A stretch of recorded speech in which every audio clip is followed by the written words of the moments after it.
je vais faire un récap de ce que je dis dans la vidéo, parce que là c'est une vidéo débriefing et il y a plein de trucs qui se mélangent un petit peu, et je vais voilà, amener l'essentiel de ce que j'avais à dire sous forme synthétique.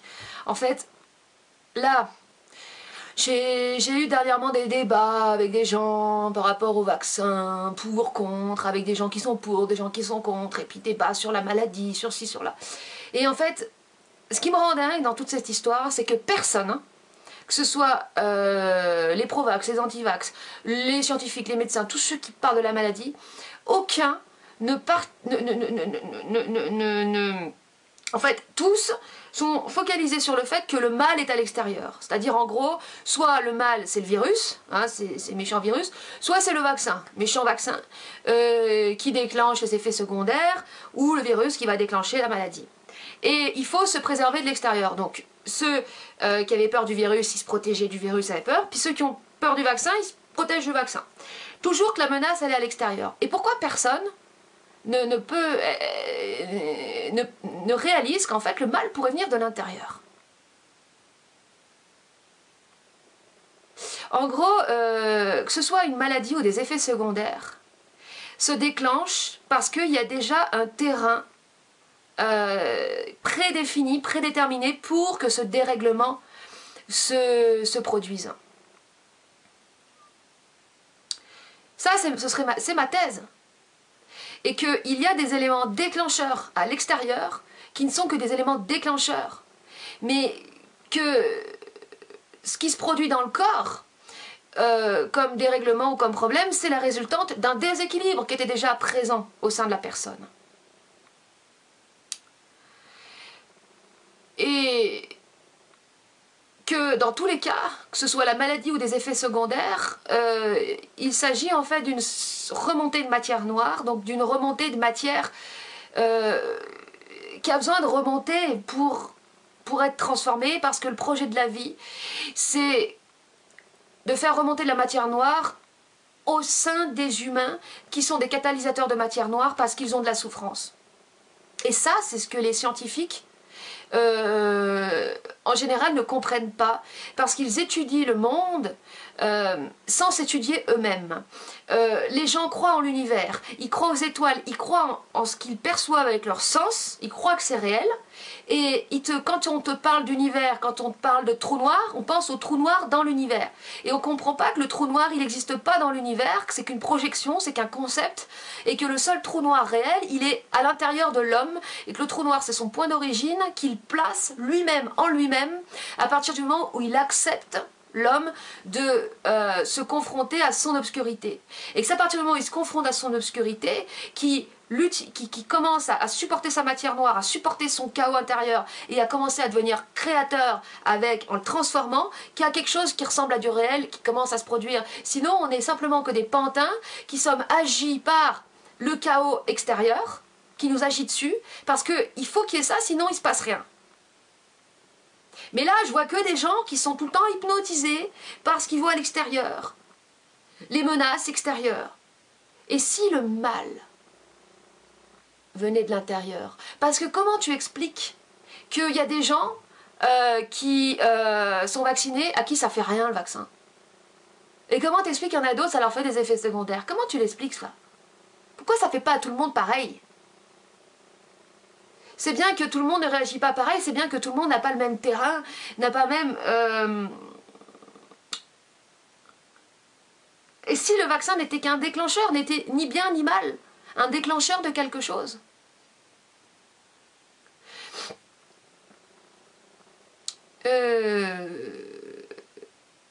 Moi, pour ma part, en tout cas, c'est vrai que, bon, moi, je le dis en toute transparence, je ne ferai jamais un truc dont je ne ressens pas le besoin. C'est-à-dire que je pars du principe qu'à partir du moment où tu fais quelque chose, c'est parce que tu ressens le besoin de faire cette chose. Et que pour moi, la base dans la vie, pour justement donner du sens à sa vie, du sens réel à sa vie, c'est d'agir par... C'est de faire ce que tu ressens avoir besoin de manière essentielle de faire. Et tout ce qui n'est pas essentiel, tout ce que tu fais parce que c'est pas essentiel, c'est superflu, c'est du luxe, c'est un truc pour tes caprices, pour ta fantaisie, en fait ça va plus t'amener de la mort, enfin de la non-vie, du non-essentiel. Voilà. Et plus tu réduis en fait ton existence à tes besoins essentiels, plus justement tu crées un espace disponible pour ton esprit en fait. Mais tant que tu remplis ta vie de besoins non essentiels, il n'y a plus de place pour l'esprit.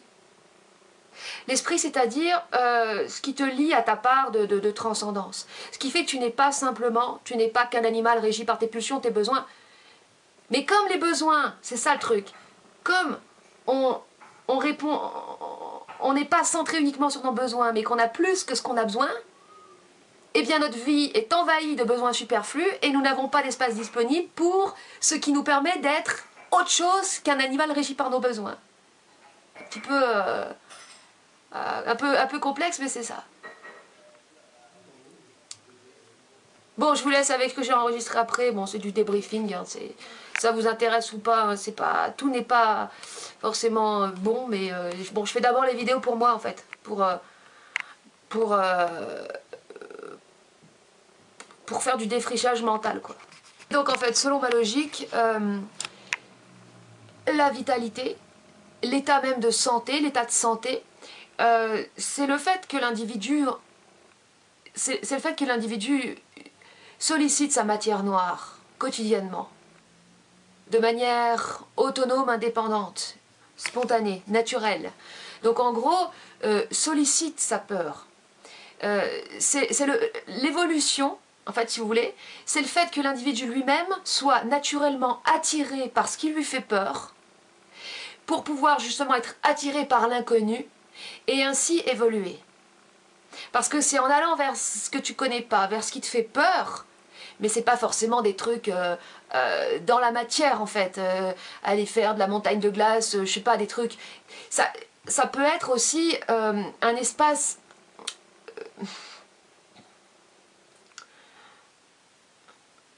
En fait, c'est plus lié, pour moi, ce que je dis en fait, d'être attiré par sa peur et par l'inconnu, c'est par rapport à un espace de création. Donc par rapport à un espace intérieur, le fait d'utiliser cette matière noire pour être créateur avec. Moi-même, en fait, chaque jour, je ressens de la peur. Et j'ai appris avant, je voulais me débarrasser de ça, je ressens de la peur et aussi de la souffrance. J'ai mal au bide parce que pour moi l'âme, en fait l'âme qui est de la matière, qui est notre matière noire en fait, qui est notre corps noir, on pourrait dire ça, est logée dans les intestins. Et les intestins c'est lié, c'est pas notre deuxième cerveau, c'est notre premier cerveau, notre primaire et premier. Et c'est là que la création, c'est là que la matière noire se loge et commence à se mettre en mouvement. Et quand elle est mise en mouvement et qu'elle est transformée, elle donne quelque chose. Et que tant que l'individu ne fait pas ça lui-même, bah forcément l'extérieur est là pour le tourmenter, est là pour le stresser, est là pour l'agresser, est là pour lui créer des menaces pour que cette matière se sollicite et soit transformée. Mais le phénomène, c'est très étrange hein, ce que je dis, c'est plus philosophico-métaphysique, hein. Ça n'a rien de scientifique en tout cas, hein, j'en ai bien conscience, mais le problème des scientifiques, c'est comme je dis, c'est qu'ils sont incapables de s'étudier eux-mêmes, et ils ne prennent pas en considération leur matière noire à eux-mêmes, leur trou noir à eux-mêmes, leur souffrance, leur âme. Ils sont déconnectés de ça, ils sont complètement déconnectés de ça, ils veulent être des purs esprits détachés qui observent. Ils n'ont rien compris, ils n'ont pas compris que, bon, dans la physique quantique, ils t'expliquent que l'observateur influence l'observation, c'est déjà pas mal. Oui, mais qu'est-ce qui dans l'observateur influence l'observation? Simplement ses pensées? Simplement son état énergétique? Est-ce que sa souffrance aussi n'influence pas? Est-ce que sa souffrance n'est pas le cœur même de la matière? Est-ce que le cœur même de l'atome, ce serait pas de la souffrance en fait? Non, ça fait pas scientifique de parler comme ça. C'est fait trop subjectif. Et dans le supramental, c'est pareil. On associe cela à la subjectivité. Vous avez rien compris, rien compris. Les gens veulent toujours se débarrasser du mal, de la souffrance. Ils veulent devenir purs. Des purs esprits, des purs ci, des purs là. Ils n'ont pas compris le processus créateur, le processus transformateur. Et c'est très dur parce que c'est pas agréable. La création n'a rien d'agréable. Et ça n'a rien d'agréable de supporter en soi un chaos intérieur, une souffrance intérieure. Ça n'a rien d'agréable, ça n'a rien de confortable. Mais c'est ça la vie, la vitalité. C'est de supporter ce chaos en soi et de l'utiliser pour être créateur avec. Et que dans le monde parfait dans lequel nous allons vers un monde parfait, nous n'allons pas vers un monde chaotique, hein, contrairement à ce que disent les complotistes. Ils disent qu'on va vers un monde dictatorial et tout. Non, on va dans un monde où tout sera sous contrôle, où le mal aura été éliminé, c'est-à-dire le mal-être, la souffrance aura été éliminée, et ainsi le principe même de la création aura été éliminé. On aura des êtres qui seront même plus foutus d'être créateurs. Enfin, même pas, parce qu'en fait, on n'a jamais été créateur, donc on ira vers...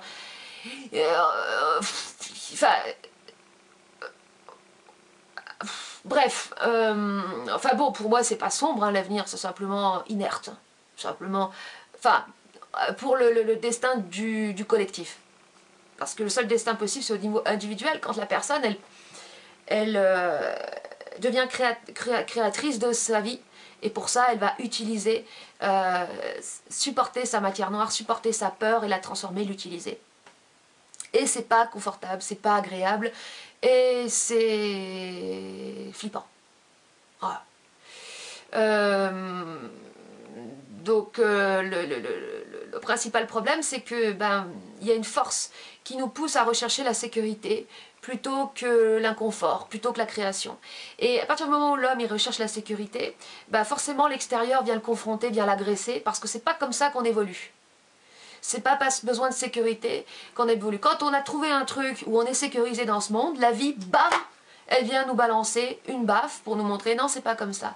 Donc, si toi t'es maintenu quotidiennement dans une danse, dans une transformation intérieure, t'as plus besoin de supporter les chocs de la vie. Et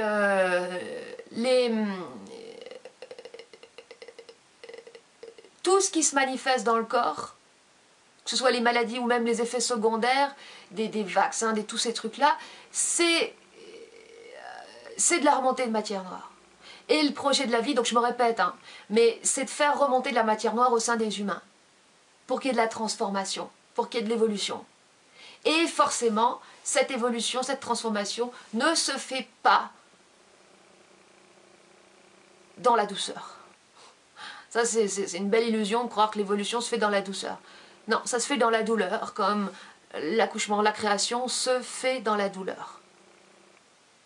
Et ouais. Et ça, je le dis pas par amour pour la souffrance, par masochisme. Hein. Moi, à la base, j'aime pas hein, tout ce qui cultive la souffrance. Hein, j'aime pas ça. Hein. Malheureusement, c'est la réalité hein, du processus créatif. C'est comme ça. Parce que dans le réel, il ne peut plus y avoir qu'une place au mensonge et à l'illusion. Et donc, le seul moment où l'homme ne ment pas, c'est quand il souffre. Et c'est quand il souffre qu'il peut vraiment puiser dans les fins fonds de lui-même. Si tu veux être créateur de quelque chose de nouveau, tu vas devoir puiser dans tout ce qu'il y a de plus profond en toi-même, tout ce qu'il y a de plus enfoui. Et là où c'est le plus enfoui, là où il y a le plus enfoui en toi, c'est là où tu as souffert. C'est là où tu as souffert que tu as créé le plus de matière noire, de matière première pour la création.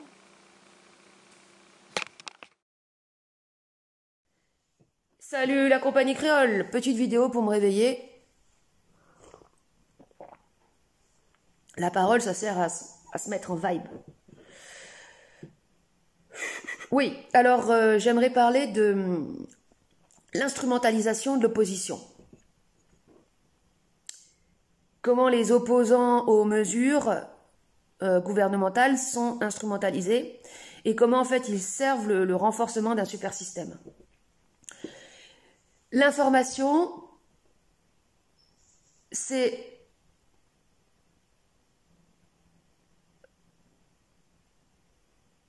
une arme, un instrument de la guerre, Moi-même, mes informations sont l'instrument d'une guerre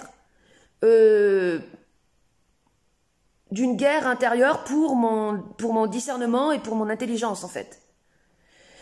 Toute information qui nous est donnée est l'instrument d'une guerre qui est menée, dont nous n'avons pas conscience. Et donc à partir du moment où nous prenons une information sans la confronter et que nous la prenons comme vérité, nous sommes instrumentalisés. Je vous donne un exemple. Et l'instrumentalisation passe par l'émotionnel.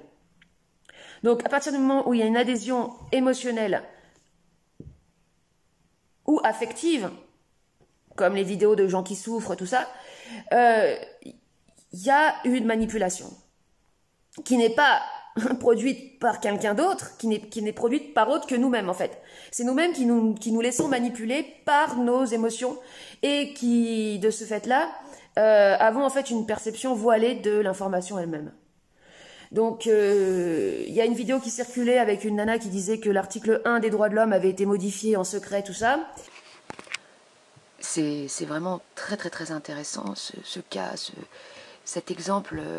Donc, c'était une vidéo d'une femme qui annonçait enfin, au conditionnel, mais bon, elle était quand même sous le joug de son émotionnel, que l'article 1 avait été modifié sur le site du gouvernement français et sur Wikipédia, sur tout plein de sites, et que le seul endroit où l'article 1 originel n'avait pas été modifié, c'était sur le site de l'ONU.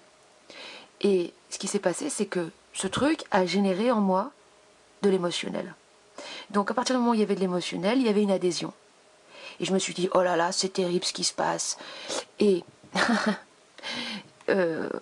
finalement, après, il y a une personne qui m'a envoyé un message pour me dire qu'en fait, non, il n'y avait pas d'erreur, que simplement les deux versions, la version, on va dire, internationale, sur le site de l'ONU, différait de la version française.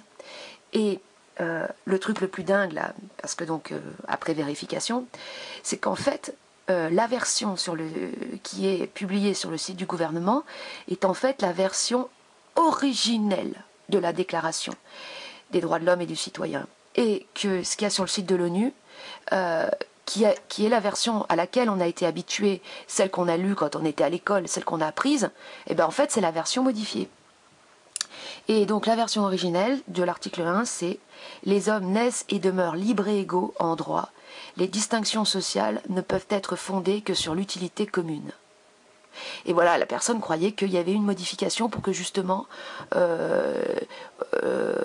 il y ait une division qui soit faite, enfin bon.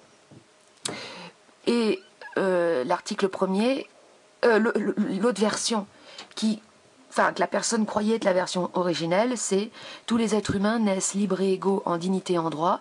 Ils sont doués de raison et de conscience. Ils doivent agir les uns envers les autres dans un esprit de fraternité. » Mais ça, en fait, c'est la version de 1948. Voilà. Donc c'est bon à savoir, et c'est bon à connaître. De toute façon, tous les articles des droits de l'homme, hein, c'est très très important de les connaître. Il faudrait que je fasse un truc là-dessus un jour. Et puis surtout de faire très attention à tout ce qui génère de l'émotionnel. Parce qu'en fait, toute la matière informationnelle du mouvement complotiste se base sur la génération d'émotionnel. Bon, tout comme les médias officiels. Hein. Les médias officiels, c'est toujours, ça commence toujours par attention, il s'est passé ci, il s'est passé ça, dramatique. Le mouvement complotiste, c'est un peu moins dramatique, mais ça va générer de l'émotionnel autrement, en fait. Notamment par le phénomène que c'est des gens isolés, comme moi par exemple, qui font des vidéos chez eux, et avec leur téléphone, tout ça. Et ça crée en fait une proximité des personnes entre elles. Ça crée un lien affectif, ça crée de la sympathie. Parce que tu as l'impression que c'est ton voisin qui te parle. Et là, comme ça crée de la sympathie et de l'affectif, tu mets ton cerveau de côté. Tu mets ton intelligence de côté. Tu as l'impression que c'est ton voisin qui te parle ou que c'est un membre de ta famille qui te parle. Donc l'affectif, ça enlève l'intelligence, hein, ça coupe l'intelligence aussi. Alors, par rapport au mouvement des résistants, tout ça, bon, il y en a qui téléchargent des bannières sur Facebook, non au pass vaccinal. Et ils croient qu'ainsi ils sont dans la résistance. Parce qu'ils ont téléchargé une bannière sur Facebook. Un truc qui leur a été donné. Un truc qui a été fait pour eux. C'est même pas eux qui ont fait la bannière. Et ils réalisent même pas qu'ils sont instrumentalisés. C'est grave, c'est grave. C'est grave parce que parmi ces gens-là, il y en a qui se disent en éveil de conscience. Hein. On te donne un truc, tu le prends, plus c'est gratuit, et il n'y a pas de problème, t'es pas instrumentalisé, non. Tu vas à une manifestation, il y a quelqu'un qui distribue des drapeaux français, tu prends, tu réalises pas que t'es instrumentalisé, et qu'en fait, il y a une volonté derrière que tout le monde porte des drapeaux français pour associer les opposants à une sorte de mouvement nationaliste. Non, vous dites pas ça, non? Tout comme les gilets jaunes. Ah tiens, comme par hasard, des gilets jaunes. Oui, il y avait une instrumentalisation derrière. Le système se renforce par l'opposition. C'est très simple à comprendre. Donc, par exemple, pour le pass vaccinal, moi, intuitivement, je me dis que c'est pas possible, que ça va pas passer parce que, enfin, ça va passer, hein, c'est le truc, le décret est passé, mais dans les applications, ça va pas se faire parce qu'il y a trop de commerçants qui vont pas le respecter. C'est techniquement pas possible d'avoir des contrôleurs. Il faudrait que les boîtes embauchent des employés pour faire le contrôle aux entrées. Il y en a plein qui vont pas pouvoir le faire. Ensuite, ça va être un manque de personnel terrible. Mais je dirais que ce truc a été créé justement pour générer une colère, pour générer une révolte. Bon, qui sera pas de l'ampleur de 1789, hein, parce que 1789, les gens, ils crevaient la dalle.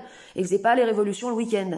Hein, en France, nous, on fait les révolutions le week-end, quand on est en vacances. Voilà, c'est une petite différence. Donc, ce sera pas... puis les gens, aujourd'hui, ils sont pas assez énervés. Ils sont baignés dans le confort, hein, donc c'est pas comme ça qu'ils vont se révolter.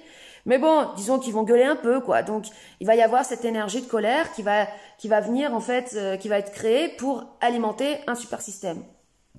Un système qui est aujourd'hui en train de se réadapter, de se transformer. J'écoutais à l'époque une nana que je croyais intelligente, parce qu'elle s'exprimait bien, je me faisais avoir par les apparences. C'est-à-dire, des fois, t'écoutes des gens, tu vois, ils parlent bien, ils sont posés, ils sont calmes, ils ont l'air super zen, ils ont plein de vocabulaire, ils ont plein de connaissances, et tu te dis, putain, ça c'est des gens intelligents, ah ça c'est quelqu'un d'intelligent et tout, ah, elle doit... Et en fait, non, pas forcément. Non. Parfois, c'est simplement que tu maîtrises l'art des apparences, l'art de l'illusion de l'intelligence, voilà, on va dire ça comme ça. Et alors, cette personne, c'était Valérie Burgot. Alors, elle est un peu connue sur les réseaux. Elle est, je sais plus dans quoi. Elle doit être avocate. En tout cas, elle doit aller dans le droit. Dans le droit, elle est assez spécialisée dans le droit international, ce genre de trucs. Et elle est en mode, ça y est, en mode au front là, drapeau français. Allez, on va sauver la France des mondialistes. Je fais une petite pause. Alors ceux-là, je peux plus me les encadrer. Ces résistants là qui sont pour sauver la France et contre contre le plan des mondialistes. Alors ceux-là, ils ont le cerveau en compote. Ils ont rien compris, mais rien compris. De toute façon, tu peux pas t'empêcher au nouvel ordre mondial. Sarko l'a dit, rien ni personne ne pourrait s'y opposer. C'est une loi d'entropie, tu ne peux pas. On est dans un monde mondialisé, il y aura un gouvernement mondial. Maintenant, ces gens-là, comme Valérie Burgot, qui vont t'expliquer que l'armée de l'OTAN va prendre le dessus sur l'armée française, mais de toute façon, oui, de toute façon, il y aura une armée. Il y aura une armée internationale, il y aura une armée du nouvel ordre mondial. Et cette armée, elle va suppléer aux armées nationales qui seront en fait relayées au rang de sous-officiers en fait d'une super armée. Ça, c'est d'une évidence. Ah oui, c'est une évidence. Et elles vont dire, ces personnes, comme Valérie Burgot, oui, donc ce sont des gens qui ne vous veulent pas du bien. Ce sont des méchants. Donc nous, par opposition, nous les résistants, là, nous sommes les gentils. Comme dans le sketch des inconnus, hein, pareil, de ce niveau-là. Nous sommes les gentils. Nous sommes, ce que ça veut dire, les évangélistes du bien. Les évangélistes du bien. Ceux-là, j'ai envie de dire, c'est les pires, finalement. Je vais même dire un truc qui va vous choquer. Moi, je serais peut-être plus en sécurité avec un mec comme Macron, parce qu'au moins, tu sais à qui t'as affaire, c'est transparent, qu'avec un évangéliste du bien. Qui est dans le contrôle, ce sont des personnes qui sont dans le contrôle. Et il y en a plein. Hein. Aujourd'hui, c'est tous ceux qui se déchaînent là pour dénoncer la dictature, soi-disant tout ça. Ce sont des évangélistes du bien Et ceux-là, ils sont à un niveau de contrôle. En fait, ils sont contre les élites, mais ils n'ont pas compris que ce qui motive leur engagement, c'est une jalousie pour les élites, justement. C'est un besoin de contrôler. C'est qu'ils veulent pas avoir des choses en eux-mêmes aussi. Ils veulent pas avoir l'obscurité en eux-mêmes. Ils veulent pas avoir leur part de prédation en eux-mêmes. Ils veulent pas avoir ce qui est mauvais, on va dire, entre guillemets, en eux-mêmes. Et ils sont engagés dans des processus de manipulation, de contrôle. Ce sont les putains qu'on appelle ça, les prophètes de l'Apocalypse, quoi. Ce sont les évangélistes du bien. L'autre fois, j'ai halluciné, il y avait Alexandra Henrion-Claude sur une place publique avec son micro, là, « Liberté, liberté !» Et elle n'a pas compris que dans ce monde, la liberté, ça n'existe pas. Ça n'existe pas, la liberté. À l'extérieur, parce qu'il y a les lois de la pesanteur, tu peux pas voler. Il y a les lois sociales. Il y a plein de lois. Tu n'es pas libre dans ce monde. Tu peux te libérer uniquement intérieurement. Et pour ça, t'as pas. Les gouvernements peuvent être les pires dictatures, ça va rien changer. Tu peux être enfermé dans une cellule de prison, tu peux te libérer intérieurement. Alors arrêtez avec vos trucs liberté, liberté. On nous empêche d'aller au restaurant, on nous viole nos libertés. Non mais arrêtez vos conneries. Et ben cette meuf, elle était habillée tout en blanc, avec sa petite tunique en satin blanc là. Mais oh là là, on aurait dit. Non, mais on aurait dit une femme curée de l'époque des... Mais, vous savez, c'est comme les exorcistes à l'époque, j'en avais parlé, mais les exorcistes,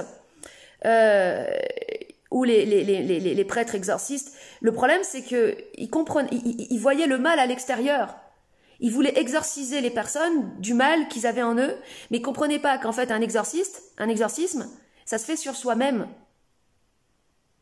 Et que la personne en face de toi, c'est-à-dire en gros une personne possédée, si vous voulez, ou une personne, on va dire, sans personne de possession, mais une personne qui pète une crise, d'accord, et qui t'envoie des trucs hyper violents à la gueule. Elle t'envoie des trucs par rapport à ce que t'as toi, à ce que la personne elle a en face. C'est un miroir. En fait, les prêtres exorcistes, ils n'avaient pas compris qu'en face d'eux, ils avaient des miroirs de leur obscurité à eux qu'ils voulaient pas voir. Et aujourd'hui, les évangélistes du bien, ils comprennent pas que ce qui est renvoyé dans le monde à l'extérieur, c'est une part aussi de leur obscurité à eux. Et ils sont comme les prêtres exorcistes, ils veulent éliminer le mal. Et ils ont rien compris, rien compris. Mais c'est le niveau zéro de la conscience. Parce que quand tu as un esprit polarisé, binaire, tu as séparé le bien du mal, tu es au niveau zéro de la conscience. Zéro. Et il vaut mieux, limite, une personne inconsciente qui se pose pas trop de questions et qui est là, non, mais je trouve que tu dramatises un peu trop, regarde, c'est pas si grave, tel truc. Il vaut mieux une personne comme ça qu'un évangéliste du bien complètement aliéné dans son mental, et complètement hypnotisé par ce qu'il voit à l'extérieur et qui est incapable de voir que le mal, il est aussi en lui. Ceux-là, je vous assure, c'est les pires. Et en fait, les gens comme Valérie Burgot là qui disent oui, l'élite ne vous veut pas du bien. Déjà, il y a une jalousie. Elle est jalouse parce qu'elle aimerait. Elle se rend même pas compte qu'elle aimerait être cette élite. Mais j'ai envie de lui dire, mais je sais pas. Tu t'en prends à un truc, tu t'en prends à l'élite parce que tu as un problème toi avec la notion d'élite, avec le fait que en fait tu peux être une élite. Toi, moi, je me considère comme une élite. Je suis l'élite de moi-même. Enfin, je veux dire, j'ai pas de problème avec la notion d'élite. Et je dis, il faut des élites. Donc, elle dit, oui, ils vous veulent pas du bien. Mais, alors attention, les gouvernements, ne sont pas là pour vouloir le bien du peuple, ni même le mal. Ils sont là pour gérer. Ce sont des gestionnaires. Ce sont des gestionnaires de la masse inconsciente. Un peuple, c'est une masse inconsciente. Que ce soit des moutons blancs ou des moutons noirs, c'est pareil. Les moutons noirs, on leur donne des drapeaux, on leur donne des bannières sur Facebook. Soyez contre le pass vaccinal, ils prennent. Ils suivent le mouvement des moutons noirs. C'est des moutons. Ce sont des êtres inconscients. Et à ceux-là, à tous, il faut un système pour les gérer parce qu'ils sont pas capables de gérer eux-mêmes. Ils sont pas capables d'avoir de conscience individuelle. Ils ont besoin d'avoir une conscience collective. Ils font comme tout le monde. Tout le monde se copie les uns sur les autres. Parce qu'ils ont besoin, les moutons noirs comme les moutons blancs ont besoin de sécurité. Quand tu as besoin de te ranger dans un mouvement en disant que tu es contre le pass, et alors machin, rentrer dans un réseau et truc, c'est que tu as besoin de te sécuriser, c'est tout. Et d'avoir une cause à défendre, t'as pas compris, tu crois encore à la pièce de théâtre. Voilà, à la pièce de théâtre qui t'est projetée, t'y crois. Et tu te fais utiliser, tu te fais complètement instrumentaliser. Et donc, oui, donc ces gens-là disent, ils nous veulent pas du bien. Mais les gouvernements n'ont jamais voulu du bien, ni du mal ça j'ai déjà dit, aux populations, sont là pour les gérer. Une masse inconsciente, c'est quoi? C'est une matière d'inconscience. La matière même de l'inconscience, c'est quoi? C'est de la peur. L'inconscience, en fait, cette matière, en gros, c'est une matière de peur. C'est une matière faite d'émotions. Pas que de peur, mais aussi d'émotions. C'est une matière émotionnelle et surtout une grosse matière de peur. La peur, c'est cette matière noire, cette matière insondée. C'est de la matière insondée. Et moi, je dis, le but de l'homme, c'est de sonder sa peur, c'est de sonder son inconscient, sonder sa matière noire et l'utiliser, la transformer pour devenir créateur avec. Bon, mais tant que tu fais pas ça, tu te laisses agir par cette matière. Et tu vas chercher des bergers à l'extérieur, inconsciemment bien sûr, hein, qui vont venir te sécuriser. Des gens comme Valérie Burgot, hein, c'est le rôle elle joue le rôle d'un berger, elle.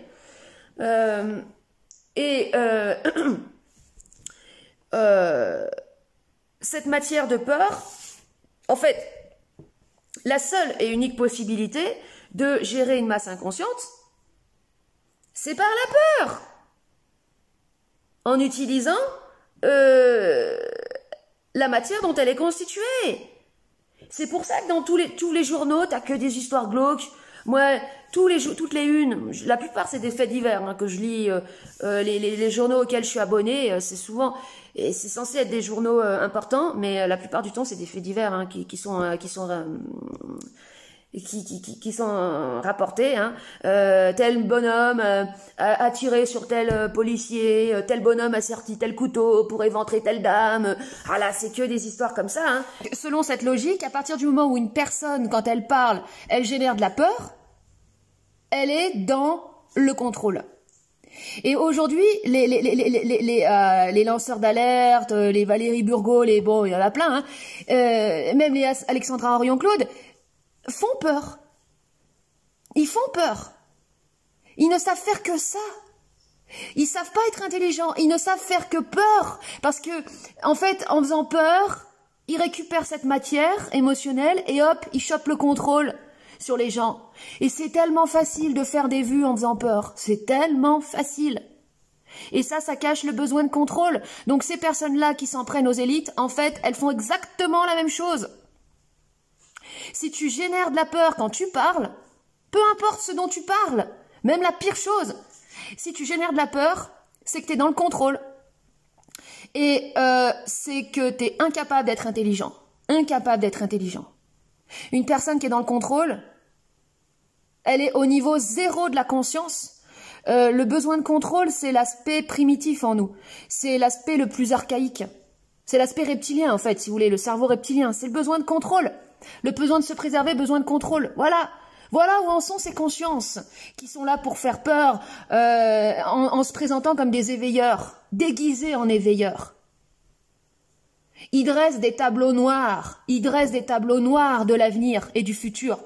Le futur, il n'est pas noir. Il est ni blanc. Il est juste ce qu'il est. Et il y a juste un nouveau système qui se met en place, c'est tout. Qui, certes, en ce moment, en fait, comment dire, l'aspect dans la forme disciplinaire et rigide. En gros, moi, comment je le vois. Attendez, il faut que j'aille arrêter mon truc parce que ça va. Je le vois comme un. Si vous voulez, ce pass sanitaire, comme je vais en parler après, pour moi, il va pas pouvoir tenir, ou déjà pas longtemps, mais de toute façon, ça va pas bien marcher, parce que ça sera trop compliqué à mettre en place. Il manquera de personnel pour faire les contrôles aux entrées. Mais ça va générer une colère, et cette colère, ça va être de l'énergie qui va servir en fait à alimenter le nouveau système. Voilà, c'est pour ça que ça a été créé, moi je dirais. Pour ça que les gens qui sont en opposition, ils se rendent pas compte qu'ils sont instrumentalisés, qu'ils servent le système, que c'est des pions, c'est des pions, c'est des pions, c'est de la machine, c'est de la matière première, de la matière. En fait, ils donnent leur énergie vitale à quelque chose contre lequel ils s'opposent. Alors qu'en fait, l'énergie vitale, où est-ce qu'il faut la placer? Dans la direction que tu donnes à ta vie. C'est-à-dire que toute ton énergie, tu dois la placer, toi, pour poser en fait une direction à ta vie. Et ça, c'est un truc que j'ai capté aussi, c'est que en fait, ce que ça révèle aujourd'hui, cette crise, c'est que les gens croyaient avoir une direction parce qu'en fait, ils avaient ce que j'appelle une carotte. C'est-à-dire qu'en fait, ils avaient un but illusoire pour se sécuriser. La carotte, c'est ton but illusoire qui sert à te sécuriser. La carotte, c'est souvent lié à du matériel. C'est-à-dire, en gros, t'as ton travail, voilà, t'as ta carotte, t'avances et tu te sens sécurisé. Mais là, ce qui se passe, c'est qu'il y a un effondrement des carottes. C'est pas la fin des haricots, c'est la fin des carottes. Il y a toutes les carottes, donc les buts illusoires qui se cassent la gueule. Et ce que ça révèle, c'est que les gens, ils n'avaient pas su se fixer un but. Comme Nietzsche qui dit, il dit tout simplement, il faut que l'homme se fixe un but. Un but, ça veut dire quoi? Ça veut dire une direction, quelque chose qui parle à ton âme, qui te met en vibration. Ça n'a rien à voir avec la carotte, parce que ce qui te met en vibration, ce qui te rend vivant, c'est aussi ce qui te fait peur. C'est-à-dire que tu vas vers l'inconnu. Et tu aimes ça. Tu vas vers ce qui te fait peur, en conscience, et tu aimes ça. C'est ça, avoir un but. Et c'est ça, se transformer. Parce que si tu vas vers ce qui te fait peur, c'est ce qui te fait vibrer, en fait. C'est ça qui te fait vibrer, c'est ce qui te fait un peu peur. Comme quand tu as de l'adrénaline parce que tu fais un truc nouveau, et voilà. C'est ça, la vibration, c'est ça. C'est lié à de la peur. Si tu cherches la sécurité, de toute façon, tu vas te couper de ça, et tu vas devenir un contrôleur. L'homme, il doit aller vers sa peur vers ce qui lui fait peur. Parce qu'en allant vers ce qui lui fait peur, il sollicite sa matière noire. Il sollicite son inconscient. Et il le fait remonter, en fait, et il le transforme. Bon, c'est un peu abstrait, hein, dit comme ça. Mais c'est la peur qui doit être un moteur. En conscience, hein, bien sûr. Et tant que tu fais pas ça sur toi-même, t'es agi par ta peur, et tu cherches la sécurité, et tu vas être soit un contrôleur, soit un contrôlé. Peu importe ton bord. Mouton blanc, mouton noir. Peu importe. C'est la même chose. Qui vont donc maintenir, qui vont solliciter cette peur pour mettre cette matière à vif et ensuite avoir le système qui est là pour proposer les solutions qui vont permettre en fait d'endiguer cette masse. Mais je m'étais trompée avec son nom, elle, c'est Valérie Bugo, pas Burgo, c'est Bugo. Alors elle c'est anti-système, hein, au mouvement résistant, tout ça. Pour moi, elle a clairement un complexe d'impuissance et elle a un besoin de contrôle. En plus, elle est à fond dans la séduction, toujours avec son rouge à lèvres, ses sourires et tout, comme font beaucoup de femmes. Hein. Et elle fait exactement la même chose que le système, que les élites dominantes. Donc elle a son complexe d'impuissance, elle aimerait être à la place des élites. C'est son ambition cachée, complètement. Et en fait, elle fait pareil, c'est-à-dire que elle dresse un portrait sombre de l'avenir en disant que les forces armées de l'OTAN vont prendre le contrôle, blablabla, pour ensuite apporter ses solutions à elle, genre mouvement, on va faire une sorte de coup d'État, hein, appel aux forces de l'ordre françaises, avec le drapeau français, retour aux nations, à la force des nations, pour contrer le nouvel ordre mondial, hein, retour à la force des nations, et on va aller, tiens, qu'est-ce que c'est ça? Pour une cité catholique. Bon ben voilà, c'est une catholique. Elle croit en Dieu, voilà. Et ben putain, la plupart, hein, bon, j'ai rien contre les gens qui croient en Dieu en tant que tel, hein. En fait, là, c'est ce qu'il y a, c'est que ce sont les personnes, si vous voulez, qu'on voit sur les devants de scène. C'est contre ceux-là que c'est ceux qui émergent dans les crises. C'est toujours pareil. Il y a tous les prophètes d'Apocalypse qui émergent comme des champignons. Donc voilà, elle est catholique, donc en fait elle est dans une dualité bien-mal, et elle est représentante du bien. Et c'est encore... regardez, je vais vous montrer un truc. Voilà. Voilà. Un film très bien, très instructif. Le mec, il rencontre le diable. Il réalise que le diable est aux commandes de tout sur la planète. Bon, parce que Satan, c'est le patron de la matière. Ça c'est le diable, qui est incarné par Al Pacino, qui est chef de la plus grosse banque du monde. Et il découvre tout. Et ensuite, il décide, je me rappelle plus très bien, mais après il décide justement de se sortir du truc et d'aller du côté de ceux qui visent à dénoncer les agissements du diable, enfin de la manipulation dans le monde. Et qui c'est qui est à la tête des mouvements d'opposition et de résistance? C'est encore le diable. En fait, le diable est partout, tout comme Dieu est partout aussi. Mais quand tu fais une séparation entre les deux, alors là, t'es vraiment... t'as vraiment rien compris. Et regardez-moi, c'est incroyable. C'est persuadée qu'elle est en train de faire le bien. Ben non, elle est en train de faire le mal.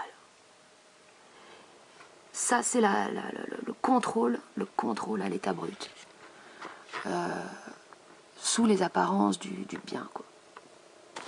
Et c'est pour ça que je dis c'est le pire, parce que ça se voit pas. Quand tu vois une nana comme ça, tu te dis, c'est une brave femme, engagée dans une noble cause. Bah ouais, mais non. Tant qu'elle a ce besoin de contrôle, et que la personne, elle veut pas voir son obscurité en elle, et ben on a quelqu'un de dangereux. On a quelqu'un de manipulateur. Et séducteur aussi. Les femmes séduisent par, tout comme les hommes, mais les femmes séduisent par plusieurs aspects. Leur beauté, mais surtout leur intelligence. C'est leur arme de séduction fatale. Les résistants, aujourd'hui, les opposants, ils sont dans une case qui a été prévue par le système, en fait. Parce que eux-mêmes, ils ont peur, ils sont flippés, tu leur brandis un truc, là, pas sanitaire, t'as plus le droit d'aller au restaurant, ça y est, ils ont peur, ils se disent, ça y est, on retourne, c'est la dictature, c'est les heures sombres de notre histoire et tout. Sans aucun discernement, sans aucune mesure, vous êtes cons ou quoi? À l'époque de la Deuxième Guerre, les mecs, ils se faisaient déporter, s'ils voulaient pas y aller, ils se faisaient fusiller, dans les camps de la mort. Là, c'est juste que tu peux plus aller au centre commercial. T'arrives pas à faire la différence entre les deux?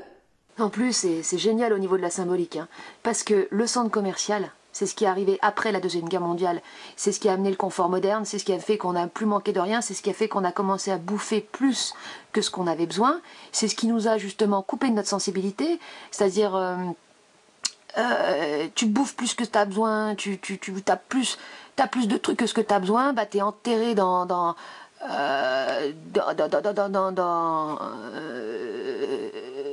les biens matériels, et en fait ça a généré une surconsommation, une morbidité. Une morbidité, ça veut dire un comportement de compensation face à la pulsion de mort maladif. Voilà. Et donc finalement, on t'empêche d'aller au centre commercial. Donc en fait, on t'empêche d'aller au camp de la mort, quelque part. Donc en fait, on devrait leur dire merci. Enfin, c'est là que c'est dingue la vie, comme c'est foutu. Ils comprennent pas que oui, il y a une mémoire qui est ravivée, parce que ça ramène à ça, dans la forme. Mais ça sert juste à raviver cette mémoire, parce qu'à un moment donné, cette putain de matière traumatique de la Seconde Guerre mondiale, faut qu'elle remonte. Et là c'est tout le monde qui est inquiété. Donc, tout le monde qui fait ce travail, tout le monde qui est flippé, hein, la peur, la flippe, c'est ça qui va faire remonter cette matière noire. Parce que, donc, la peur, la flippe, la menace également, avec la politique agressive du gouvernement, qui est donc une politique d'intimidation, de culpabilisation. Cette agressivité, c'est justement ce qui va permettre aussi cette remontée de matière noire, pour qu'il y ait une transformation, pour qu'il se passe quelque chose. Les humains, si tu les secoues pas, il se passe rien. Il se passe rien. Donc, en fait, selon ma thèse, le principe même de la vie, c'est de pouvoir faire remonter cette matière noire qui est en fait notre origine. Notre origine, donc c'est l'inconscient, c'est la peur, c'est la matière noire, c'est la matière insondée, c'est le trou noir, quoi. C'est voilà, notre origine. Donc de faire remonter cette matière noire à travers l'humain, les humains, qui sont en fait des catalysateurs de la matière noire par le biais justement de leur souffrance, à savoir leur souffrance psychologique liée au fait qu'ils sont conscients de leur mort, qui génère en fait la pulsion de mort, la conscience de sa mort, ça génère la pulsion de mort. C'est cette pulsion de mort qui va faire remonter cette matière, qui crée la matière noire, donc en fait qui place un point d'origine dans l'humain, et la vie c'est la dynamique de la remontée de la matière noire. Et pour que cette dynamique se fasse, il faut de l'électricité, donc une certaine agressivité. Une certaine agressivité, une certaine asphyxie également. En ce moment, ce qui se passe, il y a un étouffement qui se crée, parce que pour qu'il y ait une force de propulsion, pour qu'il y ait une évolution, il faut qu'il y ait un étouffement. Le principe même de la vie, c'est de nous faire étouffer, nous faire suffoquer pour qu'on soit poussé au développement. Et donc, tant que l'individu, il ne peut pas le faire, ce processus sur lui-même, donc s'amener en lui son électricité, son agressivité pour se transformer, eh bien c'est l'extérieur qui s'en occupe. Il y a des gouvernements, il y a des systèmes, voilà, qui s'en occupent pour le faire sur les masses inconscientes qui ne sont pas capables, elles, d'effectuer ce processus de transformation sur elles-mêmes. Voilà. Et en fait, si vous voulez, le processus qui se passe à l'extérieur, c'est-à-dire cette menace, ce stress, et il y a aussi un truc qui est intéressant, très intéressant, avec le vaccin, vous savez, bon, il n'y a aucune possibilité de savoir ce qu'il y a dedans, de savoir si c'est vraiment une thérapie génique et tout le bordel, moi j'y crois pas, mais il y avait on sait pas il faudrait pouvoir être scientifique, il faudrait pouvoir être dans un laboratoire et étudier, avoir des outils pour étudier et voir de ses propres yeux ce qu'il y a dedans, et encore ce qu'on voit avec nos propres yeux, faut se méfier parce que c'est pas parce que tu le vois que ça existe. Bref. Donc il y avait une vidéo qui circulait avec ce qui a été appelé l'oxyde de graphène. Alors c'est un métal, ça fait des petites billes qui sont magnétiques et qui s'attirent entre elles, et ça forme, on dirait, presque une sorte de petite créature, parce que les petites billes, elles s'attirent entre elles par effet magnétique, et ça fait comme une espèce de scolopendre ou d'insecte mille pattes qui se déploie, enfin c'est assez space. Et ça pourrait expliquer les phénomènes de magnétisme avec les gens qui se collent les pièces de monnaie après avoir été vaccinés. Bon, moi au début je croyais que c'était des fakes, mais c'est possible que ce soit... Disons que moi je connais personne qui l'a testé ça sur lui, mais c'est possible. Et puis c'est possible que dans les vaccins il y ait bien cette espèce d'oxyde de graphène, parce que c'est les nouvelles... enfin, depuis 20 ans, une médecine, alors comment ça s'appelle, bioélectromagnético, enfin je sais pas quoi, qui est déployé pour... Enfin bon, putain, j'y connais rien là-dedans. Mais en gros, puisque c'est un métal, l'oxyde de graphène, qui est magnétique, c'est logique que si on a ça dans le corps et qu'il y a des ondes cette matière va réagir à l'électricité ambiante. Donc, les ondes de téléphone, cette matière, elle va réagir en fait dans le corps, sollicitée par l'électricité ambiante. Et donc c'est pour ça qu'il y en avait qui disaient oui, après avec les antennes 5G, les gens ils vont partir en couille et tout, machin, parce qu'ils auront ça dans le corps. Et moi, encore une fois, bon, ça, les gens qui disent ça, c'est parce qu'ils cèdent à leur émotionnel, ils sont flippés. Moi, ce que ça m'évoque, en fait, si c'est réel qu'il y a bien de l'oxyde de graphène dans ces vaccins, c'est que cet oxyde de graphène, c'est une matière noire. Ça qui est intéressant, c'est une matière noire et magnétique. Tout comme notre matière noire, elle est, même si c'est une matière invisible, ce serait une matière noire et magnétique. Et bien en fait, cet oxyde de graphène, c'est le chaos, le désordre, parce qu'en fait, ça rentre dans le sang, c'est injecté dans notre corps, ça se met dans le sang, et ça fait des sortes de petites constellations comme ça, dans le sang, et ça crée du désordre, du chaos. Et bien ça, c'est le chaos que l'homme moderne, il peut plus supporter en lui-même. Comme dans la phrase de Nietzsche, l'homme viendra un jour où l'homme ne pourra plus supporter en lui ce chaos pour accoucher de cette étoile qui danse. Comme l'homme moderne, il peut plus supporter en lui son chaos, eh bien, il y a un chaos extérieur qui lui rentre dans le sang. Quand vous regardez, vous tapez oxyde de graphène, vous voyez sur internet, on voit qu'il y a des publications comme quoi c'est intox. Donc ces vidéos sur le... Et en fait, ce qui est très intéressant, c'est que... comment dirais-je, il y a une mise en abîme, de l'intoxication aujourd'hui. C'est-à-dire qu'en gros, est-ce qu'il n'est pas plus toxique de répandre la croyance que dans les vaccins il y a de l'oxyde de graphène, que l'oxyde de graphène lui-même pourrait être toxique? Parce que le problème des complotistes, c'est qu'ils ignorent le pouvoir de l'esprit sur la matière. Dans tous les cas, même si tu as un truc dans le sang, ce machin-là, ce métal, tu peux de toute façon l'éliminer. Alors déjà avec des produits, mais aussi par le pouvoir de ton esprit. C'est le pouvoir de l'esprit et de l'intention. Et surtout, c'est pour ça que je dis que le plus important dans la vie, c'est de se donner une direction. À partir du moment où tu donnes une direction à ta vie, tes cellules répondent à cette direction. Et le problème, c'est qu'aujourd'hui, les gens... Ils sombrent dans le chaos, ils se font avoir par la tempête, parce que comme des marins, dans une tempête, ils n'ont pas de direction. Donc ils ne savent pas quel cap, ils n'arrivent pas à donner, ils ont perdu le cap. Et c'est là que le chaos les gagne. Donc quand ces complotistes, ils répandent ces croyances qu'il y a cette...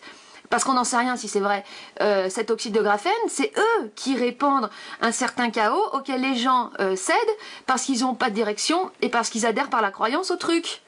Donc ça se trouve, cet oxyde de graphène, ça a été totalement inventé, cette théorie de l'oxyde de graphène a été volontairement répandue dans les masses complotistes pour introduire un poison chez ces gens-là dans leur esprit. Vous voyez, c'est vraiment... Mais en même temps, c'est très intéressant parce que cette matière, qu'elle existe ou pas, cette matière magnétique, là, ça fait penser vraiment à de la matière noire. Oui, attends, 2 minutes. Ensuite, comment... expliquer que sur certaines personnes, les vaccins ne font absolument rien et sur d'autres créent des effets secondaires comme les thromboses, je crois que c'est je sais plus les types d'effets secondaires, l'effet récurrent qui est enregistré. Bon, des milliers de personnes qui ont des effets secondaires, également des cas de décès. Comment expliquer qu'il y ait cette inégalité entre ceux qui ont des effets et ceux qui n'en ont pas? C'est très étrange. C'est-à-dire qu'en fait, pour moi, il y aurait une sorte de prédéterminisme où en gros, le sort ou le destin de certaines personnes, en fait, était déjà préprogrammé. Et qu'ensuite, il y a des éléments déclencheurs dans la vie qui vont générer tel phénomène. Alors, c'est pas très réjouissant de se dire que tout est déjà prédéfini, prédéterminé, mais en fait, pour moi, c'est ma perception, c'est-à-dire qu'on est dans un monde où tout nous est déjà prédéfini, prédéterminé, si nous restons inconscients. C'est-à-dire, sinon, putain, mais il y en a qui se foutent de ma gueule. Si enfin, en fait, tant qu'on fait pas ce travail, nous-mêmes de transformation de notre matière noire, nous sommes agis par elle et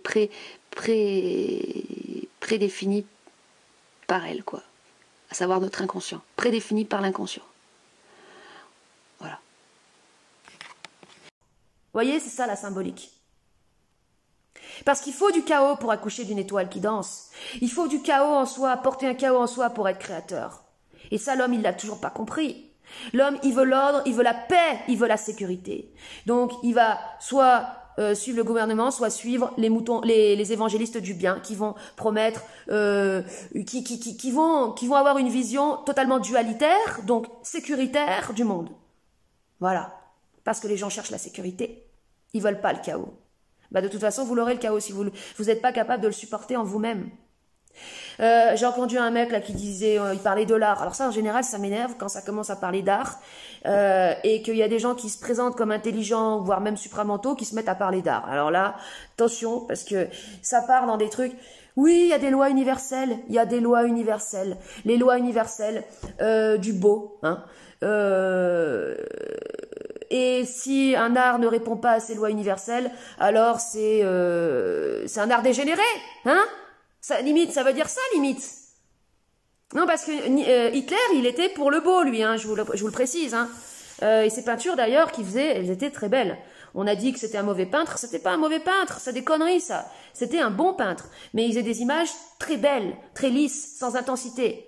Parce que ce mec, il était dualitaire, il était obsédé par le bien. Il vivait en Suisse, il adorait les belles montagnes, il voulait la grande Allemagne, il voulait le bien. Il voulait pas le mal. Mais c'est quand tu veux le bien que tu fais le mal. C'est quand tu élimines le mal que tu fais le mal. Putain, c'est simple. Donc, non, l'art n'a absolument rien à voir avec le beau, ni la géométrie sacrée, ni le nombre d'or. Le nombre d'or, la géométrie sacrée, les belles spirales, c'est inerte. Inerte. C'est pas réel. Les crop circles, c'est de la merde. C'est inerte. C'est des super programmes de... C'est pas réel. Pour qu'il y ait du réel dans une forme, dans quelque chose, et une vibration, il faut que la personne y mette sa souffrance. Sa souffrance. Elle y mette sa matière noire. Elle y mette son chaos. Il n'y a pas de vie sans chaos. Donc, arrêtez avec vos lois universelles de beau qui sont inertes, où il n'y a pas de vie. L'art, c'est chaotique.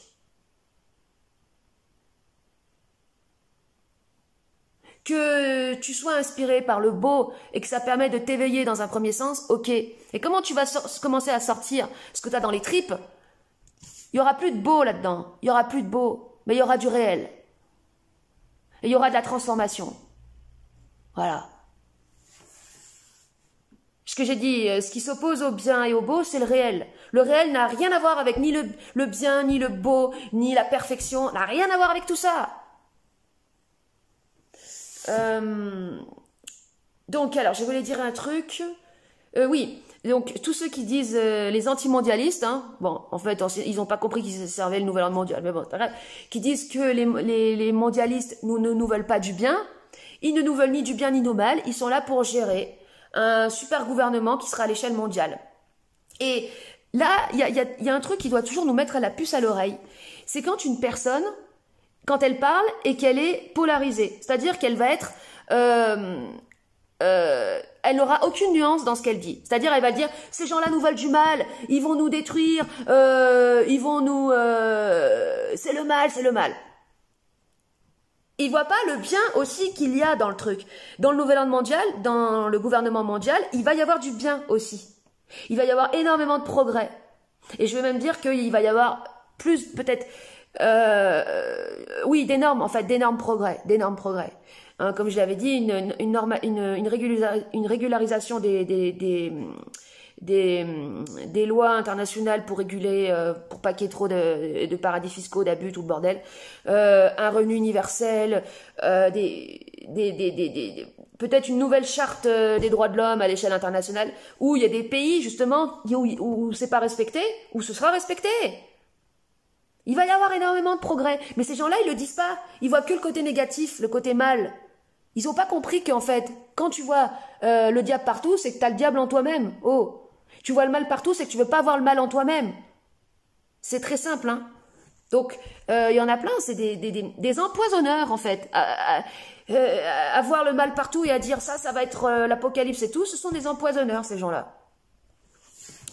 Donc, il y aura du bien. Et en fait, là où il va y avoir...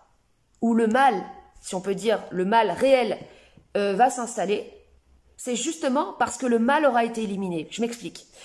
Le monde parfait d'Adolf, comment ça se dit, Aldous Huxley. Bon, c'est un monde parfait où la souffrance a été éliminée, où la mort est gérée. Tout est dans Soleil Vert aussi. Tout est sous contrôle.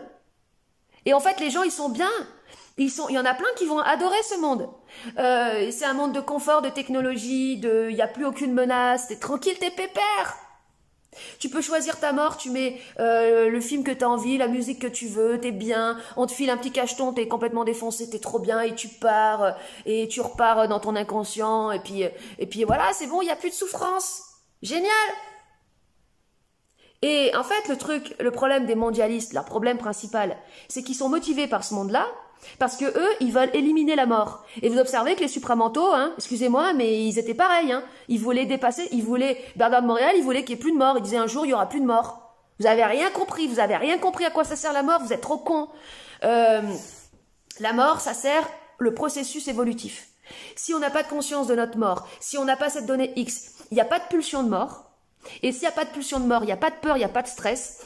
Et s'il n'y a pas de peur, il n'y a pas de stress, il n'y a pas de flip, il n'y a pas d'électricité pour pousser l'individu à se développer, à avoir le feu au cul pour se développer et se transformer. S'il n'y avait pas de mort, il ne se passerait rien. Si on était éternel, si on avait dépassé la mort, on deviendrait des êtres tout lents comme ça, des espèces de gens orgueilleux en plus, des sortes de... comme des rois et des reines immortels, comme dans le film avec Charlize Theron, là, mais pourris d'orgueil et pourris de jalousie, pour justement ce qu'on aura... pour justement l'humain, si on reste des humains mortels, les immortels seront jaloux des mortels. Parce que les mortels, ils ont ce que les immortels n'ont pas, les mortels, ils ont le feu. Bah oui, ils ont le feu parce qu'ils savent qu'ils vont mourir, ils le savent inconsciemment, donc ils ont le feu dans la vie. Et la vie, c'est le fait de brûler sa mort. Si tu veux de la vie, tu prends ta pulsion de mort, tu la crames, et ça fait de la vie, ça fait de l'énergie. Voilà. Donc la mort, elle est essentielle. Et le problème des mondialistes, c'est qu'ils veulent éliminer la mort. Parce ils veulent un être immortel, parce qu'ils n'ont pas compris la fonction de la mort. Ils l'ont pas compris. Ils sont juste un peu cons, en fait. C'est un problème d'intelligence. Ils ont pas... Et pourtant, c'est facile à comprendre. Mais ils sont pourris d'orgueil. En fait, ce qui empêche de comprendre des choses très simples, c'est que tu es pourri d'orgueil. Ils sont pourris d'orgueil.